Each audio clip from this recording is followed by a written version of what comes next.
ಇವತ್ತೊಂದು ಬೇಗ ಆಗುವ ಬೆಳಗಿನ ತಿಂಡಿ ಮಾಡುವ. ಮೊನ್ನೆ ನಮ್ಮ ಮನೇಲಿ ಕರೆಂಟ್ ಇರಲಿಲ್ಲ. ಕರೆಂಟ್ ಇಲ್ಲದಾಗ ಈ ತಿಂಡಿಯನ್ನು ನಾನು ಮಾಡಿದ್ದೇನೆ.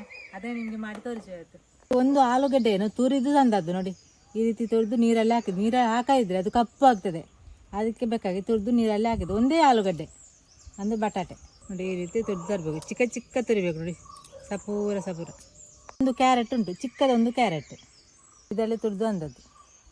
ಸ್ವಲ್ಪ ಅವಲಕ್ಕಿ ಅಂತ ಕೊಟ್ಟಿದ್ದೇನೆ. ನೀವು ಅವಲಕ್ಕಿನ ಮಾತ್ರ ಮನೆಯಲ್ಲಿ ತಂದಿಡಬೇಕು, ಇಲ್ಲಾಂದರೆ ನಮಗೆ ತಿಂಡಿ ಮಾಡಲಿಕ್ಕೆ ಆಗೋದಿಲ್ಲ ಕರೆಂಟ್ ಇಲ್ಲದಾಗ.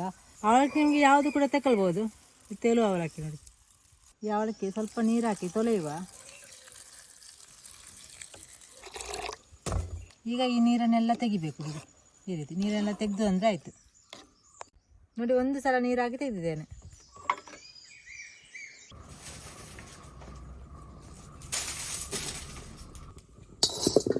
ಬಾಳೆಗೆ ಸ್ವಲ್ಪ ಎಣ್ಣೆ ಹಾಕುವ. ಒಂದು 2 ಚಮಚ ಎಣ್ಣೆ ಹಾಕ್ತೇನೆ ನೋಡಿ. ಎಣ್ಣೆ ಬಿಸಿ ಆದಮೇಲೆ ಸ್ವಲ್ಪ ಸಾಸಿವೆ ಹಾಕುವ. ಈಗ ಸಾಸಿವೆ ಸಿಡಿತಾ ಉಂಟು. ಸ್ವಲ್ಪ ಉದ್ದಿನ ಬೇಳೆ ಹಾಕುವ. ಕಡಲೆ ಬೇಳೆ ಸಹ ಸ್ವಲ್ಪ ಹಾಕುವ. ಹಸಿಮೆಣಸು 2. ಸ್ವಲ್ಪ ಖಾರ ಉಂಟು, ಖಾರದ್ದೇ ತಗೊಂಡಿದ್ದೇನೆ. ನಿಮಗೆ ಖಾರ ಬೇಡ ಅಂತಾದರೆ ಸ್ವಲ್ಪ 1 ಕೂಡ ಹಸಿಮೆಣಸು ಹಾಕ್ಬೋದು. ಸ್ವಲ್ಪ ಕರಿಬೇವಿನ ಸೊಪ್ಪು ಕೂಡ ಹಾಕುವ.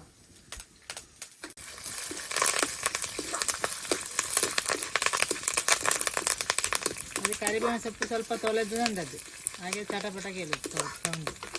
ಒಂದು ಈರುಳ್ಳಿ ಕೂಡ ಹಾಕುವ. ಈಗ ಅದಕ್ಕೆ ಬಟಾಟೆಯನ್ನು ಹಾಕುವ. ಆಲೂಗಡ್ಡೆಯನ್ನು ನೀರು ತೆಗೆದು ಹಾಕುವ. ನೀರೆಲ್ಲ ತೆಗಿಬೇಕು. ಕ್ಯಾರೆಟ್ ಕೂಡ ಹಾಕುವ. ಇದಕ್ಕೆ ಈಗ ರುಚಿಗೆ ಬೇಕಾದಷ್ಟು ಉಪ್ಪು ಹಾಕುವ.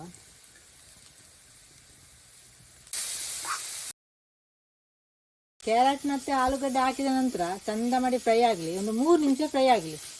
ನೀರಂತ ಹಾಕೋದು ಬೇಡ. ಚಂದ ಮಾಡಿ ಬೆಂದಿದೆ ನೋಡಿ. ಆಲೂಗಡ್ಡೆ ಎಲ್ಲ ಬೇಯಬೇಕು. ಇಲ್ಲ ನಿಮಗೆ ಬೇಕಿದ್ರೆ ಸ್ವಲ್ಪ ನೀರು ಕೂಡ ಹಾಕ್ಬೋದು. ನೀರು ಹಾಕಿ ಬೇಯಿಸ್ಬೋದು. ಸ್ವಲ್ಪ ತೆಂಗಿನ ತುರಿ ಕೂಡ ಹಾಕುವ. ಬೇಕಿದ್ರೆ ನಿಮಗೆ ಸ್ವಲ್ಪ ಬೆಲ್ಲ ಕೂಡ ಇದಕ್ಕೆ ಹಾಕ್ಬೋದು. ಬೆಲ್ಲ ಅಥವಾ ಸಕ್ಕರೆ. ಮೆಣಸಿನ ಹುಡಿ ಕೂಡ ಸ್ವಲ್ಪ ಹಾಕ್ಬೋದು. ಮೆಣಸಿನ ಹುಡಿ ಎಂತ ಹಾಕಲಿ, ಇದು ಖಾರ ಉಂಟು, ಮೆಣಸು ಸಾಕಾಗ್ತದೆ. ಬೆಲ್ಲ ಮಾತ್ರ ಸ್ವಲ್ಪ ಹಾಕ್ಬೋದು, ಬೆಲ್ಲ ಹುಡಿ. ನೀರಲ್ಲಿ ತೊಳೆದಿಟ್ಟ ಅವಲಕ್ಕಿನ ಹಾಕುವ. ಈಗ ಚಂದ ಮಿಕ್ಸ್ ಮಾಡಿದರೆ ಆಯಿತು. ಇದಕ್ಕೆ ಅರ್ಧ ನಿಂಬೆಹುಳಿ ರಸ ಹಾಕುವ.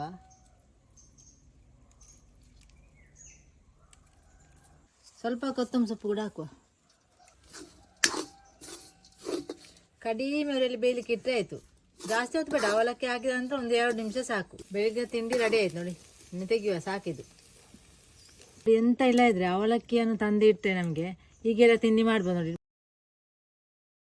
ಕ್ಯಾರೆಟ್ ಮತ್ತು ಆಲೂಗಡ್ಡೆಯನ್ನು ನೀವು ಸೊಮ್ಮೆ ಅವಲಕ್ಕಿ ಹಾಕಿ ಇದೇ ರೀತಿ ಟ್ರೈ ಮಾಡಿ ನೋಡಿ.